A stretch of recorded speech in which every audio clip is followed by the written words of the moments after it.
ब्रह्मणे नमः। ओम ब्रह्मणे नमः। ओम ब्रह्मणे नमः। ओम नमः शिवाय। ओम नमः शिवाय।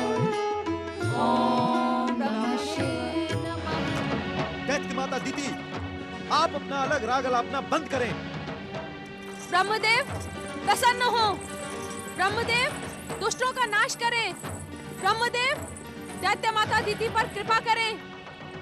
पुत्र, इनके यहाँ रहते तो हमारी शिव आराधना कभी सफल हो ही नहीं सकती। क्यों ना हम भी पुत्र तारकाक्ष के समान हिमालय के किसी अज्ञात प्रदेश में चले जाएं? नहीं माता नहीं, भैया तारकाक्ष इस समय दैत्य गुरु शुक्राचार्य की आज्ञा से हिमालय के अज्ञात प्रदेश में गए हैं। हम बिना दैत्य गुरु की आज्ञा के इस स्थान को नहीं छोड़ सकते। परंतु इनके यहाँ रहते हुए हमारी आराधना असंभव है पुत्र। इनकी बुद्धि तो पहले ही भ्रष्ट हो चुकी थी, अब इनका मानसिक संतुलन भी बिगड़ चुका है। शिव आराधना के योग्य वातावरण बनाने के लिए इनका कोई न कोई उपचार तो करना ही पड़ेगा। माता श्री, यदि आप मुझे आज्ञा दें तो मैं इन्हें उठाकर इसी समय अंतरिक्ष के शून्य में फेंक दूं। इनकी दुष्टता के अंत का यही एकमात्र उपाय है। विलंब न करो पुत्र, शीघ्र इन्हें उठाकर अंतरिक्ष के शून्य में फेंक दो। ठहरो पुत्र, आराधना और तपस्या करते समय किसी को कष्ट पहुंचाना उचित नहीं है। ऋषि कश्यप के आश्रम में रहकर ये रहस्य मैं भली भांति जानती हूँ। माता, हम इनकी आराधना में बाधा न पहुंचाएं, इन्हें कष्ट न दें और ये हमारी आराधना खंडित करते रहें। इनके दुष्कर्म इनके साथ, तुम्हारे सत्कर्म तुम्हारे साथ, ऐसा ऋषि कश्यप कहते हैं। यदि हम सच्चे मन से आराधना करेंगे तो इनकी बाधा हमें स्पर्श भी नहीं कर पाएगी। माताश्री का कथन सत्य है पुत्र, हम इनकी उपेक्षा करके अपनी आराधना में लीन हो जाते हैं। जो आज्ञा माता श्री। ओम महागणेशाय नमः। ओम परमदेवाय नमः। ओम शिवाय नमः। ओम महागणेशाय नमः। ओम परमदेवाय नमः।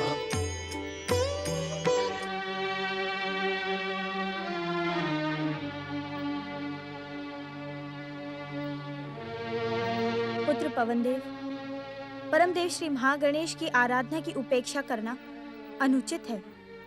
इंद्र उसी उपेक्षा का परिणाम भुगत रहा है। स्वर्ग से निकलकर इधर उधर भटकता फिर रहा है। देवी अदिति का कथन उचित है। आराधना करते समय मन को अपने आराध्य के चरणों में लीन कर देना ही उचित होता है। यदि तुम्हारा मन इधर उधर भटकेगा तो परिणाम कभी भी तुम्हारे पक्ष में नहीं होगा पवनदेव। तुम सबको अपना यथा योग्य स्थान प्राप्त करने के साथ ही इंद्र की भूल का प्रायश्चित भी करना होगा। माताश्री, पिताश्री, आप दोनों पवनदेव को उपदेश देने के बहाने मुझे अपमानित और प्रताड़ित करना चाहते हैं। ऐसे उपदेशों को सुनते सुनते मेरा धैर्य समाप्त हो चुका है। देवराज, आप अचानक कहाँ चले गए थे? आपको इस प्रकार परमदेव श्री महागणेश के पुण्य धाम का त्याग नहीं करना चाहिए था। हम सभी आपके लिए चिंतित थे। आप कहाँ गए थे देवराज? अपने साथ हुए अन्याय की दुहाई देने के लिए मैं देवाधिदेव महादेव के पास कैलाश गया था। क्या कहा महादेव ने? उन्होंने अपने तर्क से मेरे साथ हुए अन्याय को मेरी ही भूल सिद्ध करने का प्रयास किया। श्री गणेश और देवी पार्वती ने भी मुझे स्वर्ग लौट जाने का परामर्श दिया। स्वर्ग लौट जाने का? परंतु स्वर्ग में तो... यही तो मैंने भी कहा था कि स्वर्ग में भयासुर है, मैं उसके साथ कैसे रह सकता हूँ। तो भोलेनाथ ने अवश्य ही तुमसे कहा होगा कि यदि अहंकार और अभिमान का त्याग कर परमदेव श्री महागणेश की भक्ति के साथ स्वर्ग जाओगे तो भयासुर तुम्हारा स्वागत करेगा। तुम्हें भगवान भोलेनाथ, माता पार्वती और मंगलमूर्ति श्री गणेश का आदेश मान लेना चाहिए। कैसे मान लूं माता, कैसे? तुम्हें भयासुर से भय करने की आवश्यकता नहीं है इंद्र। वो तो परमदेव श्री महागणेश का परम भक्त बन चुका है, हर एक को बंधु भाव से देखता है। अब आप दोनों भी मुझे वही पाठ पढ़ाने लगे। मैं तब तक स्वर्ग नहीं जाऊंगा जब तक वो दुष्ट और भयानक भयासुर स्वर्ग से हटाया नहीं जाएगा। देवराज, यदि आप स्वर्ग नहीं जाना चाहते तो इस पुण्य धाम में बैठकर हम सबके साथ परमदेव श्री महागणेश की आराधना करें। नहीं, मैं उनकी आराधना नहीं करूंगा। तुम यहाँ रहकर परमदेव श्री महागणेश की आराधना नहीं करना चाहते, भगवान शिव के आदेश का पालन नहीं करना चाहते, तो तुम करना क्या चाहते हो?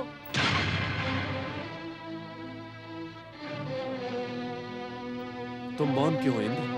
कहो, कहो क्या कहना चाहते हो तुम? कहाँ जाना चाहते हो तुम?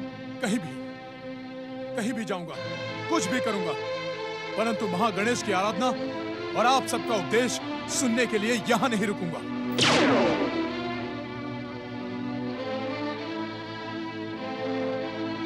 देवी अदिति, ऐसा प्रतीत होता है कि पराजय के शोभ ने इंद्र के विवेक और बुद्धि को नष्ट कर दिया है। स्वामी, इंद्र को सद्बुद्धि प्राप्त हो, इसके लिए हमें कुछ ना कुछ करना ही होगा। परम देव श्री महागणेश की आराधना के अतिरिक्त अब हमारे पास कोई उपाय नहीं है देवी। आइए।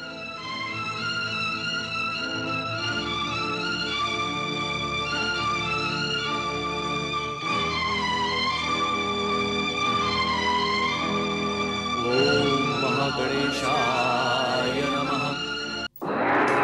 नारायण नारायण नारायण, श्रीमन्नारायण नारायण नारायण। ओम परमदेवाय नमः। श्री महागणेश की आराधना के इन सामूहिक स्वरों ने मेरे मन में श्री महागणेश की भक्ति की अलग जगह दी। ओम महागणेशाय नमः। ओम महागणेशाय नमः। देवर्षि, नारायण नारायण। हे मंगल मूर्ति श्री गणेश, आज आपके अनायास ही दर्शन पाकर मैं धन्य हो गया। अनायास? अनायास तो नहीं देवर्षि, आप तो स्वयं ही दर्शन पाने के लिए पुकार रहे थे। मंगल मूर्ति, सत्य तो यह है कि देवी अदिति के आश्रम से आते आराधना के इन सामूहिक स्वरों से मेरा मन महागणेश की भक्ति में लीन हो गया और मैं उन्हें पुकारने लगा। और आपकी पुकार सुनकर मैं तुरंत यहाँ चला आया। अब कहें आपको क्या कहना है? मंगल मूर्ति, आपने देवराज इंद्र को कैसी विचित्र बुद्धि प्रदान की है। भयासुर से बिना पराजित हुए ही वे अपने आप को पराजित मानकर स्वर्ग छोड़कर भाग निकले, और तो और वे अपने माता पिता का आश्रम त्याग कर वन वन भटक रहे हैं। देवर्षि, आप यहाँ कैसा विचित्र प्रश्न पूछ रहे हैं? नारायण नारायण, विचित्र प्रश्न? ये आप क्या कह रहे हैं मंगल मूर्ति? देवर्षि, परम देव श्री महागणेश किसी को भी भटकने वाली बुद्धि प्रदान नहीं करते। वे तो हर एक के मन में धैर्य, धर्म, भक्ति और विवेक की ज्योति जलाते हैं। नारायण नारायण।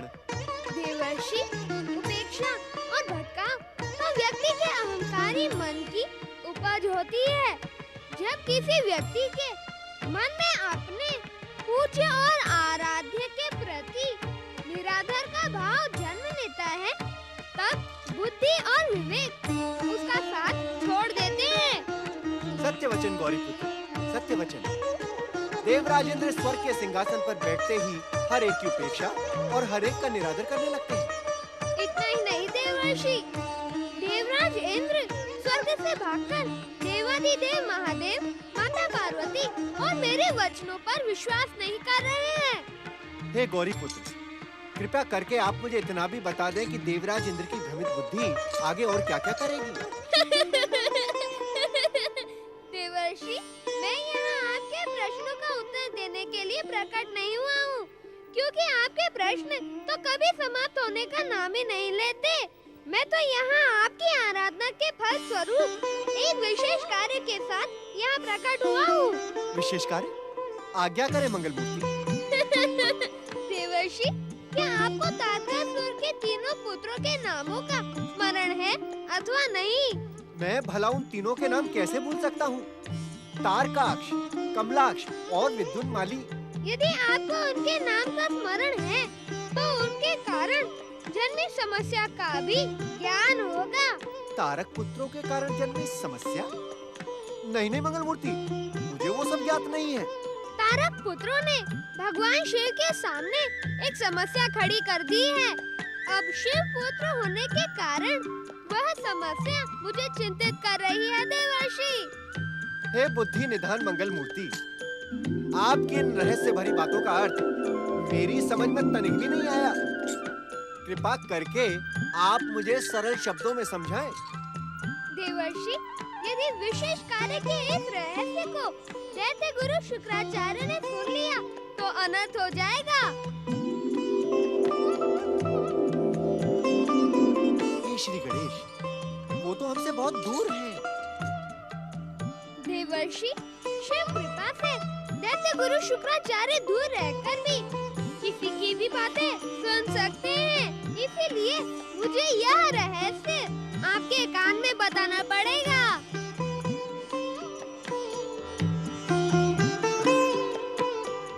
मंगल मूर्ति, आप समझिए कि ये विशेष कार्य संपन्न हो ही गया। देवर्षि, मैं माता पार्वती की आज्ञा लिए बिना ही कैलाश से अदृश्य होकर यहाँ चला आया। अब मुझे तुरंत ही वहाँ पहुँचना होगा, क्योंकि माता को रुष्ट होने में देर नहीं लगती। मुझे भी तुरंत स्वर्ग पहुँचना होगा, क्योंकि आपको भी रुष्ट होने में देर नहीं लगेगी। नारायण नारायण। ओम महागणेशाय नमः। ओम महागणेशाय नमः। ओम महागणेशाय नमः। ओम महागणेशाय नमः। ओम महागणेशाय नमः।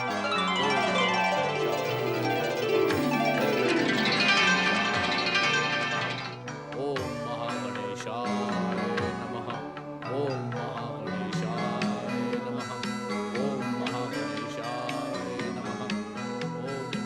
ओम नमः शिवाय। ओम नमः शिवाय।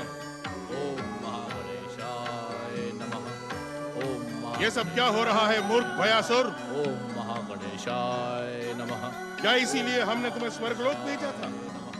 क्या तुम पूरी असुर जाति को श्री महागणेश का भक्त बना देना चाहते हो? ओम महागणेशाय नमः। अपनी मूर्खता पर अंकुश लगा मूर्ख भयासुर। जो व्यक्ति अपने गुरु का आदर नहीं करता वो भयानक संकटों में घिर जाता है। तू मेरी उपेक्षा की भूल ना कर भयासुर। ओम महागणेशाय नमः। सावधान भयासुर, मेरी उपेक्षा और क्रोध का परिणाम तुम्हारे लिए भयानक होगा। ओम महागणेशाय नमः। दुष्ट मूर्ख बुद्धि भयासुर, श्री महागणेश की भक्ति का ढोंग करके तू अब मेरा अधिक अपमान नहीं कर सकता। मेरा शाप तुझे मेरी शक्ति का ज्ञान करवा देगा। ओम महागणेशाय नमः। मैं तुम्हें शाप देता हूँ। नारायण नारायण। दैत्य गुरु शुक्राचार्य, गंग गंग गंग गंग गंग। ये क्या नृत्य कर रहे हैं आप? शाप के लिए अपने उठे हाथ को कृपया रोकें। देवताओं के ऋषि नारद मुनि, तुम यहाँ? नारायण नारायण। यहाँ ही नहीं दैत्य गुरु, जहाँ जहाँ धर्म का अनुचित कार्य होगा वहाँ वहाँ नारद धर्म की उचित शिक्षा देने प्रकट हो जाएगा। तुम मुझे धर्म की उचित शिक्षा दोगे नारद? तुम? क्या तुम्हारी बुद्धि भ्रमित हो गई है? क्रोध के कारण बुद्धि तो आपकी भ्रमित हो गई है दैत्य गुरु। नारद! नारायण नारायण। सत्य को सुनकर आप उत्तेजित ना हो दैत्य गुरु। परम देव श्री महागणेश के भक्त भयासुर को आप शाप देकर धर्म का अनुचित कार्य ही कर रहे हैं। देवताओं के ऋषि को दैत्यों की विशिष्ट बातों में रुचि लेने का कोई अधिकार नहीं है नारद। अधिकार का प्रश्न ना उठाए दैत्य गुरु। क्यों? जब दैत्य और दैत्यों के गुरु शुक्राचार्य देवताओं की विशिष्ट बातों में हस्तक्षेप नहीं करते तो तुम क्यों कर रहे हो? क्योंकि आपकी आंखें दैत्यों का हित चिंतन और उनकी स्वार्थ पूर्ति के आगे देख ही नहीं पाती, जबकि हम प्रभु कृपा से जीव और जीव में कोई भेद नहीं समझते। जीव चाहे मानव हो, दानव हो अथवा देवता हो, नारद की दृष्टि सभी के लिए समान रहती है। नारायण नारायण। मुझे नीति ज्ञान पढ़ाने की भूल न करो नारद। मेरे बालपन में ही नीति ज्ञान के समस्त शास्त्र और पुराणों का अध्ययन मैं भली भांति कर चुका हूँ। बढ़ती आयु के साथ साथ स्मृतियाँ क्षीण होने लगती हैं। कहीं ऐसा तो नहीं कि बालपन में पढ़ा हुआ नीति ज्ञान अब आप भूलने लगे हैं? अब नारायण नारायण। नारद, तुम अपनी मर्यादा को लांघने जा रहे हो।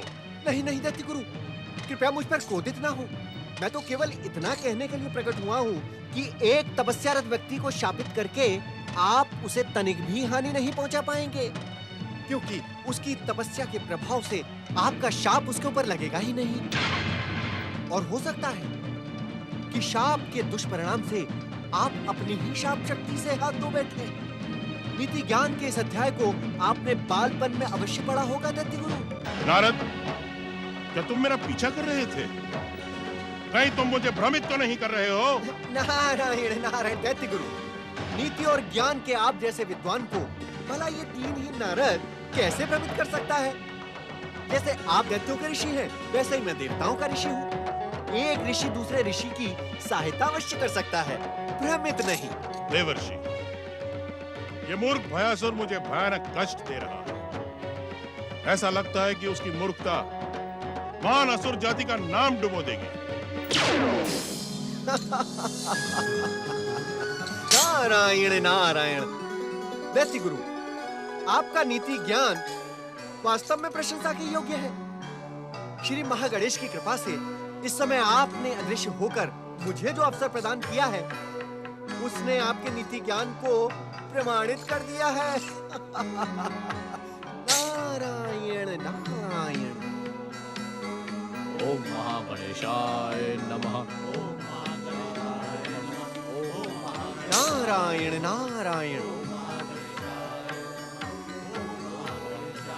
भाग्यशाली भयासुर, तुम जिसकी आराधना कर रहे हो, मैं उन्हीं परम देव श्री महागणेश के अवतार गौरी पुत्र श्री गणेश का विशेष संदेश लेकर तुम्हारे पास उपस्थित हुआ हूँ।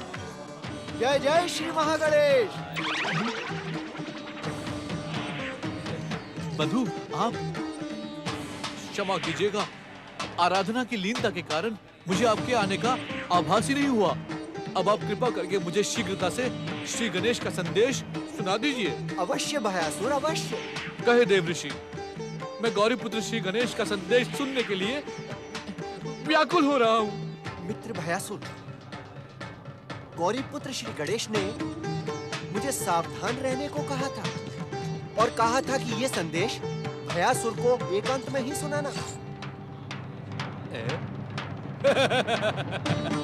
जय जय श्री महागणेश। जय जय श्री महागणेश। चकित ना हो देव ऋषि, मुझे गौरी पुत्र श्री गणेश से वरदान प्राप्त है। अपनी इच्छा से मैं जिन्हें प्रकट कर सकता हूँ, उन्हें अपनी इच्छा से अदृश्य भी कर सकता हूँ। अब शीघ्र ही मुझे संदेश सुना है। भक्तराज भयासुर, तुम्हें शीघ्र ही त्रिपुर पहुंचना होगा। त्रिपुर? हाँ, त्रिपुर। तारकासुर के तीनों पुत्रों ने ब्रह्मदेव से वरदान पाकर इन त्रिपुरों का निर्माण दैत्य शिल्पीमय दानव से करवाया है। तुम इन त्रिपुरों को देखोगे तो प्रसन्न हो जाओगे। परंतु इन त्रिपुरों में जाकर मैं क्या करूंगा? मैं तो यहाँ स्वर्ग में अपने आराध्य श्री महागणेश की भक्ति से प्रसन्न हूँ। तुम्हारी प्रसन्नता को मैं भली भांति जानता हूँ भयासुर। भक्ति से अधिक प्रसन्नता किसी भी जीव को किसी अन्य कार्य में नहीं मिल सकती। परंतु गौरी पुत्र श्री गणेश की इच्छा है कि तुम त्रिपुर जाकर तारकासुर के पुत्रों को स्वर्ग आने का निमंत्रण दो। स्वर्ग आने का निमंत्रण? परंतु क्यों? भाई, इस क्यों का अर्थ तो गौरी पुत्र श्री गणेश ही जानते होंगे। मैं तो केवल इतना जानता हूँ कि हर जीव के साथ में तुम्हारा बंधु भाव स्थापित हो, इसीलिए गौरी पुत्र श्री गणेश ने तुम्हें त्रिपुर जाने का संदेशा भेजा है। बंधु भाव? हाँ हाँ हाँ हाँ, गौरी पुत्र श्री गणेश ने मुझे बंधु भाव की शिक्षा भी दी थी। मैं त्रिपुर अवश्य जाऊंगा और तारकपुत्र को स्वर्ग आने का निमंत्रण भी दूंगा। ना ना, निमंत्रण ही नहीं, तुम्हें उनके भीतर स्वर्ग पाने की कामना जगानी होगी। जय जय श्री महागणेश।